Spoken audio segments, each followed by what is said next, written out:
या संदर्भात बोलण्यासाठी आपले प्रतिनिधी उमेर सय्यद आपल्यासोबत जोडले गेलेले आहेत। आपण त्यांच्याशी बोलूया। उमेर, भगवे झेंडे लावले, एमआयएमनं आवाहन केलेलं आहे उरलेल्या दुकानांवर तिरंगे झेंडे लावा, तिरंगे लागलेले दिसतायत का? आणि नसतील तर मग सगळ्या दुकानदारांची नेमकी भूमिका काय? भगवे असतील किंवा तिरंगा, नेमकी भूमिका दुकानदारांची काय या सगळ्या संदर्भात? नक्कीच विक्रांत, सोलापूर जिल्ह्यातील करमाळा या ठिकाणी जन आक्रोश मोर्चा झाला आणि त्यानंतर एक सभा पार पडली आणि त्या सभेतून अजित पवारांच्या राष्ट्रवादी काँग्रेस पक्षाचे आमदार संग्राम जगताप यांनी आवाहन केलं होतं की दिवाळीची जी खरेदी आहे ती हिंदूंनी हिंदूंकडूनच करावी, असं एक विधान त्यांनी केलं होतं। आणि त्यांच्या विधानानंतर अजित पवारांनी संग्राम जगताप यांना मुंबईला देखील बोलावून घेतलं होतं, त्यांच्यात बैठक देखील पार पडली। मात्र कुठेतरी त्यांच्या या विधानाला, त्यांच्या आव्हानाला नगर शहरामध्ये प्रतिसाद मिळत असल्याचं आपल्याला पाहायला मिळत आहे।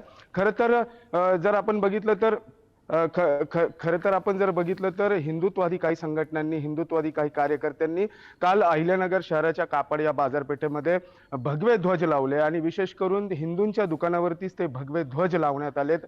आपण त्यांच्याशी बातचीत केली। कुठेतरी संग्राम जगतापांच्या आव्हानाला हा प्रतिसाद आहे का?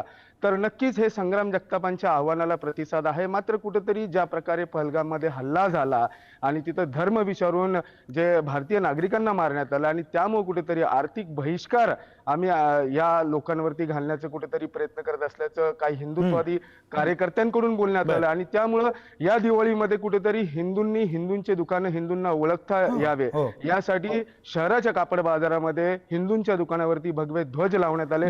तर या सगळ्या परिस्थितीकडे तुमचं लक्ष असू द्या, वेळोवेळी अपडेट घेत राहा।